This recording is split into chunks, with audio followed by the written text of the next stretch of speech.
Here we go. Welcome in, Notre Dame football. This is the Gig 6 podcast. We're going to talk about Notre Dame versus Louisville this weekend in Louisville on the road. I tell you what, the Fighting Irish, they've got a little bit of a challenge in their schedule here. First we play Ohio State. We follow it up. Uh, we play Duke on the road. We play Louisville on the road. And then we come back and we've got Southern Cal at home. So, four ranked teams, 4 weeks straight, no bye weeks. There's been lots of injuries. It's been a tough road. It's not going to get too much easier going to Louisville, I don't think, than what we had playing Duke. I do think it'll be a little bit easier. Louisville's not as good of a team. Their rank says that as well. But the score against North Carolina State, who we beat fairly soundly, also says that, right? They've got us as a 6.5 point favorite going into this game. I kind of think that's a little lopsided in the wrong direction. We had some unhealthy receivers this past week against Duke, so we only had two of our starting five wide receivers, first and second string, out there playing. There were no subs. It caused some problems for Notre Dame. It was pretty obvious that Jaden Thomas and Jaden Greathouse were both out, and they're both supposed to be back this week for Louisville. So if they perform to the level that they're supposed to, and I think they will, we should have fewer problems with having receivers get open. Receivers can get some breaks. They won't be as gassed. It'll be a different situation on the receiving end. I was still pretty impressed this past weekend with our receivers with Duke. Certainly they had trouble getting open, but they were tired. So being able to give some of those guys a break, give an opportunity to go sit down, catch a breath, get some water, and really break open the passing game in a different way. And honestly, I think that's going to help open the run game up as well. One thing that we've got to be aware of is that TJ Quinn with Louisville, their middle linebacker, is by far the best tackler on their team. We cannot continue to run the ball up the middle over and over and over again the way that we did against Duke if we want to break the run free consistently. We've got to switch it up. We've got to keep him guessing. We've got to make him run and try to earn some tackles.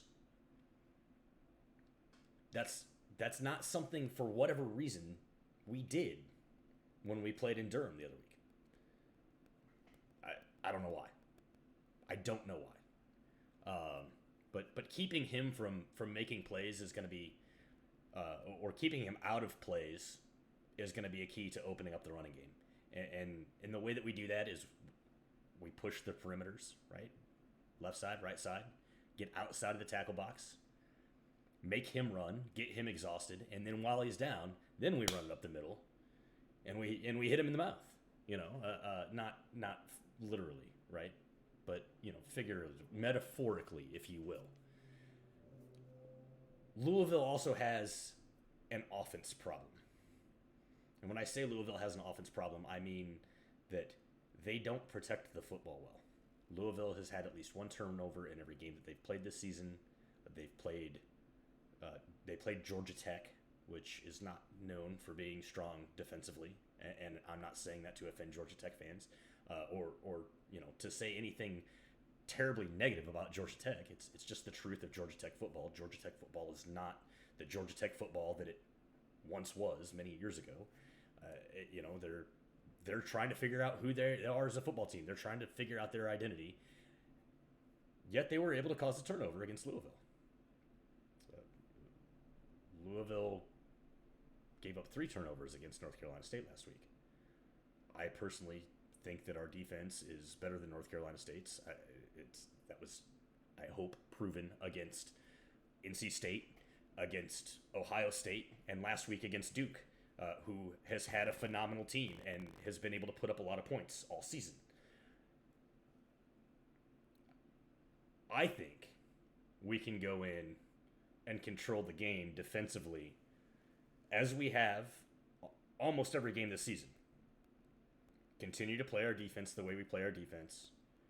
Our secondary, I mean this, is one of the best secondaries in the country, bar none. If they keep Louisville to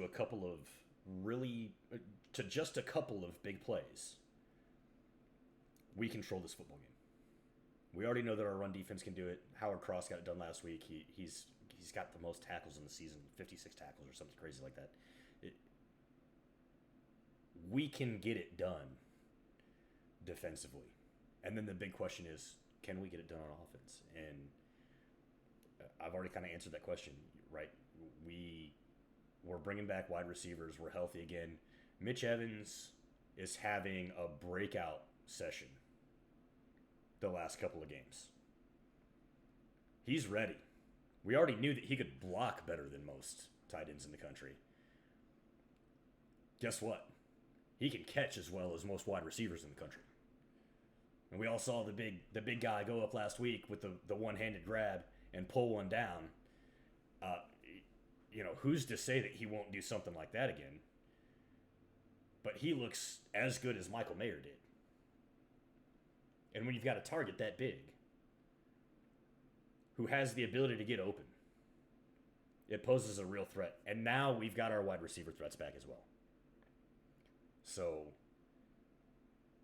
don't expect this to be the kind of football game where we're in a shootout, 17-10 or something like that, 17-13, and run into to make a final play at the end of the game. I don't think it's going to be like that at all. Realistically, I think that 6.5 point spread is too small.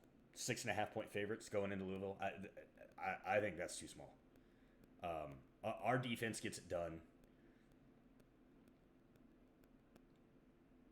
NC State couldn't hold us to less than 45. Now, Louisville played them last week, and NC State held them to under 20. Right? We held NC State to under 25.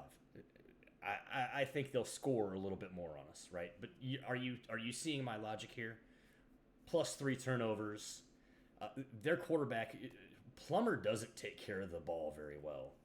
He likes to make bad decisions when he's under pressure. We get him under pressure. We get him to throw the ball. He'll make hasty decisions. We'll have a couple of picks. I wouldn't be surprised if we have a fumble, if we force a fumble on him as well, because he's coughed the ball up more than once this season. Ball security has not been a great strength of theirs. I could see this game being 35-17 by the time it's all said and done. I really could. I'm going to go a little bit further. I'm actually going to say 38-17.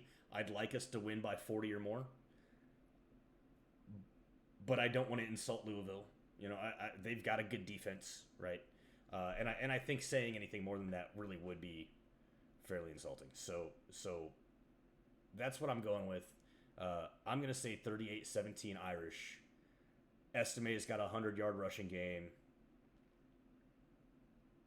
Hartman passes for over 200 yards, and we have 2 turnovers, and maybe 1 touchdown on a turnover. That's my prediction, and by that I mean the defense scores. All right, that's all I've got for you tonight as far as that goes. If you're on YouTube, please remember to like and subscribe. Please come join this conversation live on Twitch. I would love to have some post-stream conversation. We can talk about this a little bit, and I just love to hear what you think. Also, please feel free to leave comments and let's talk about it some more. All right. I love y'all. God bless. Keep looking up. Go Irish. Beat Louisville.